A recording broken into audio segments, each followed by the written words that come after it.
안녕하세요, 여러분. 오늘은 아주 특별한 이야기를 준비했습니다. 의사보다 더 똑똑한 환자가 되어 병원비 20%를 절약하는 방법에 대해 알려드리려고 해요. 제가 얼마 전에 재미있는 경험을 했어요. 80세 되신 할아버지를 만났는데 의사 선생님이 깜짝 놀랄 정도로 본인의 건강 상태를 꿰뚫고 계시더라고요. 혈압이 얼마이고 당 수치가 어떻고 작년에 비해 어떻게 변했는지까지. 의사 선생님이 할아버지가 제 일을 뺏으시려나 봐요라며 웃으실 정도였죠. 요즘 시대는 달라졌습니다. 예전처럼 의사 선생님 말씀만 무조건 따르는 시대는 지났어요. 우리도 똑똑한 환자가 되어야 하는 거죠. 그런데 여기서 똑똑한 환자라는 게 무슨 뜻일까요? 똑똑한 환자는 자신의 건강 상태를 정확히 알고 의사와 효과적으로 소통하며 자신의 건강 관리에 적극적으로 참여하는 사람을 말합니다. 쉽게 말해서 내 몸은 내가 제일 잘 안다는 마인드로 건강을 관리하는 거죠. 재미있는 예시를 하나 더 들어볼까요? 저희 어머니는 예전에 병원에 가시면 무조건 네, 알겠습니다 하고 오시곤 했어요. 그러다 어느 날 제가 어머니, 의사 선생님이 뭐라고 하셨어요? 라고 물었더니 아이고 무슨 말인지 하나도 모르겠더라라고 하시더라고요. 이런 분들 많으시죠? 의사 선생님 앞에서는 다 알겠다고 했다가 집에 와서 아니, 그래서 뭘 어쩌라는 거야? 라며 당황하시는 분들 말이에요. 하지만 이제는 달라져야 합니다. 현대 의료 시스템에서 환자의 역할은 그저 수동적인 치료 대상자가 아니에요. 우리는 능동적인 건강 관리자가 되어야 합니다. 예를 들어볼까요?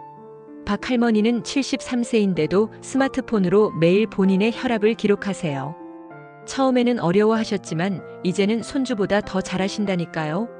의사 선생님이 내가 가져간 기록을 보시더니 깜짝 놀라시더라며 자랑하시는 모습이 얼마나 멋있으시던지. 개인 건강관리가 왜 중요할까요? 여러분, 옛날에는 감기만 걸려도 큰 병원 응급실로 가셨던 분들 많으시죠? 지금은 어떠세요? 기본적인 건강 상식만 있어도 이건 동네 의원에서 봐도 되겠다. 아니면 이건 큰 병원 가봐야겠다 하고 판단하실 수 있잖아요. 제가 재미있는 통계 하나를 봤어요.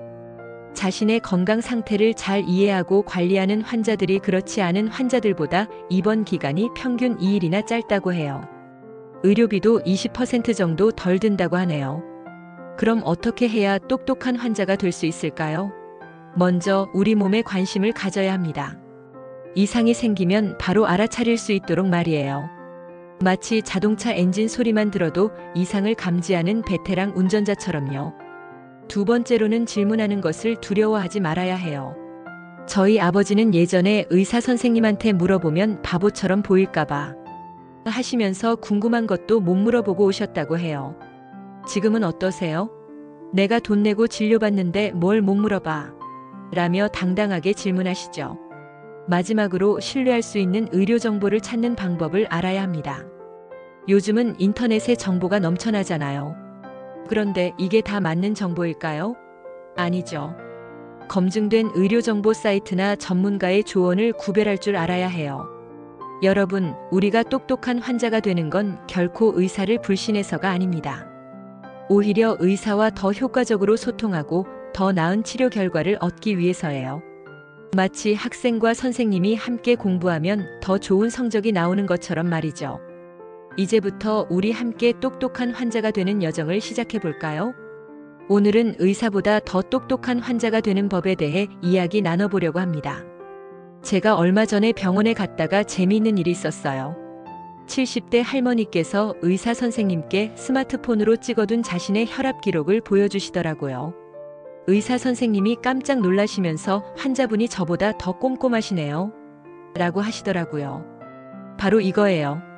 요즘은 의사만 똑똑한 게 아니라 환자도 똑똑해져야 하는 시대가 됐습니다. 먼저 현대 의료 시스템에서 환자의 역할이 얼마나 중요한지 말씀드릴게요. 예전에는 의사 선생님 말씀만 듣고 따르면 됐지만 이제는 우리가 능동적으로 건강을 관리해야 합니다. 제 친구 김영수 씨 이야기를 들려드릴게요. 영수 씨는 고혈압 진단을 받고 매일 혈압을 재고 기록했어요. 운동량, 식사 내용까지 꼼꼼히 메모했죠. 그러다 자신의 혈압이 특히 짜게 먹은 다음 날 확 올라간다는 걸 발견했어요. 이 정보를 의사와 공유했더니 맞춤형 치료 계획을 세울 수 있었답니다. 이제 신뢰할 수 있는 의료 정보를 찾는 방법에 대해 말씀드릴게요. 요즘은 인터넷에 정보가 넘쳐나지만 다 믿을 건 아니에요. 콩나물 물로 암이 낫는다는 식의 검증되지 않은 정보는 피해야 합니다. 질병관리청이나 국민건강보험공단 같은 공식 기관의 웹사이트를 이용하세요. 또 병원에서 받은 설명서나 건강검진 자료를 잘 보관해 두세요. 제 친구 어머니는 약봉지에 드시는 날짜를 적어 두시는데 이런 작은 습관이 건강관리의 시작입니다. 의사와 대화할 때는 증상을 구체적으로 설명하는 게 중요해요. 어디가 아파요가 아니라 지난주 목요일부터 오른쪽 무릎이 계단 오르내릴 때 아픕니다처럼 구체적으로 말씀하세요. 재미있는 비유를 하나 들어볼게요. 의사와의 대화는 마치 자동차 정비사와 상담하는 것과 비슷해요. 차가 이상해요가 아니라 엔진에서 딸깍거리는 소리가 나요라고 해야 정확한 진단이 가능하잖아요. 건강 기록 정리도 중요합니다. 스마트폰 메모장을 활용하시거나 작은 수첩을 들고 다니세요. 복용 중인 약, 알레르기 반응, 과거 수술 이력 등을 적어두면 좋아요. 제 언니는 약봉투를 달력에 붙여두고 체크하시는데 이것도 좋은 방법이죠. 검사 결과를 이해하는 것도 중요합니다. 모든 의학 용어를 알 필요는 없어요. 하지만 자주 나오는 수치는 이해하고 계시면 좋습니다. 예를 들어 혈압이 120에서 80이라면 120은 심장이 수축할 때의 압력, 80은 이완될 때의 압력이라는 정도는 알아두세요.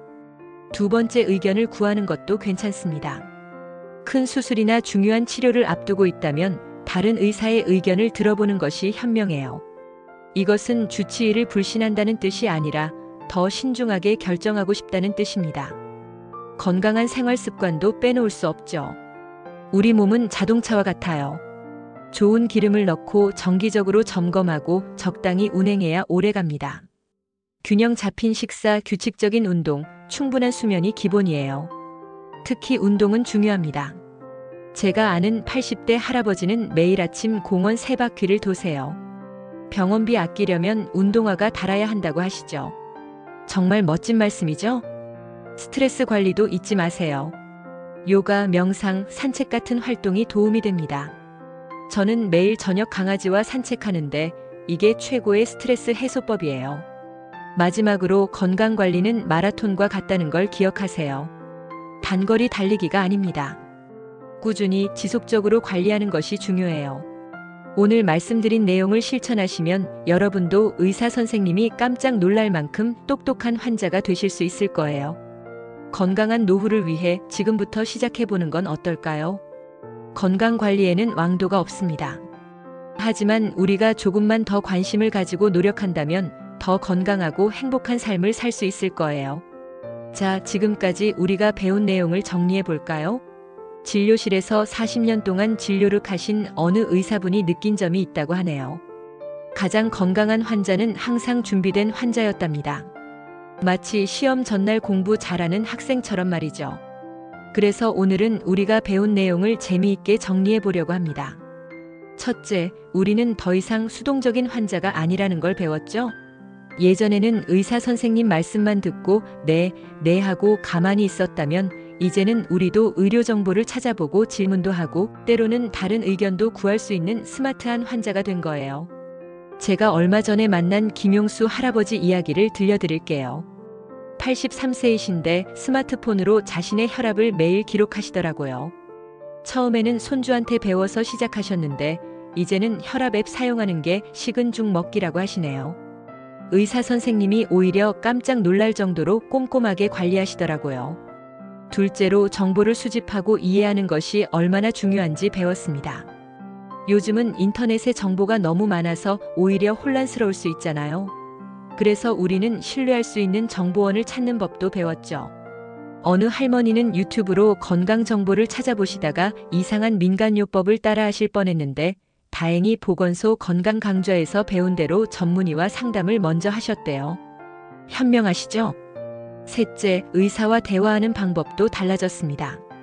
아프다가 아니라 어제부터 왼쪽 무릎이 계단 오르내릴 때 특히 아파요라고 구체적으로 설명하는 법을 배웠죠. 마치 형사님께 사건을 설명하듯이 정확하게 증상을 전달하는 거예요. 넷째, 우리 건강 기록을 관리하는 법도 배웠어요. 예전에는 약봉지에 처방전을 구겨 넣어두고 어디 뒀는지 못 찾는 경우가 많았잖아요. 이제는 스마트폰 앱이나 수첩에 깔끔하게 정리하는 방법을 알게 됐죠. 다섯째, 필요할 때는 다른 의사의 의견도 구할 수 있다는 걸 배웠어요. 이게 의사를 불신한다는 게 아니라 더 나은 결정을 위한 현명한 선택이라는 걸 이해하게 됐죠. 여섯째, 건강한 생활 습관이 얼마나 중요한지 알게 됐어요. 이제는 약만 먹고 끝내는 게 아니라 운동하고 잘 먹고 잘 자는 것까지 모두 치료의 일부라는 걸 알게 됐죠. 마지막으로 미래를 위한 건강 계획을 세우는 법도 배웠습니다. 우리 몸은 은행 통장과 같아서 젊었을 때부터 꾸준히 관리하면 나중에 큰 도움이 되잖아요. 이제 우리는 정말 똑똑한 환자가 됐습니다. 하지만 여기서 끝이 아니에요. 의학은 계속 발전하고 있고 우리도 계속 배워야 합니다. 마치 스마트폰 새로 나올 때마다 새로운 기능을 배우듯이 말이에요. 의사 선생님들이 가장 보람 있었던 순간은 환자분들이 자신의 건강을 스스로 챙기시는 모습을 볼 때라고 해요. 80대 할머니가 골다공증 약 복용 시간을 깜빡하지 않으시려고 알람을 맞춰 놓으시는 모습, 70대 할아버지가 당뇨 수첩을 꼼꼼히 작성하시는 모습을 보면 정말 가슴이 뿌듯했답니다. 여러분도 이제는 충분히 준비된 환자, 똑똑한 환자가 되셨어요. 의사 선생님과 함께 자신의 건강을 챙기는 든든한 파트너가 되신 거죠. 건강관리는 마라톤과 같아요. 빨리 가는 것보다 꾸준히 가는 게 중요하죠. 오늘 배운 내용들을 잘 기억하시고 실천하시면서 건강하고 행복한 삶을 사시기 바랍니다. 자, 이제 진짜 마지막으로 한 가지만 더 말씀드릴게요. 여러분이 건강해야 가족도 행복하다는 걸 잊지 마세요. 내일은 병원에서 뵙는 게 아니라 공원에서 손주들과 즐겁게 산책하시는 모습으로 뵙기를 바랍니다. 그동안 함께 해주셔서 정말 감사합니다. 다음에 또 다른 주제로 찾아뵙겠습니다. 안녕히 계세요.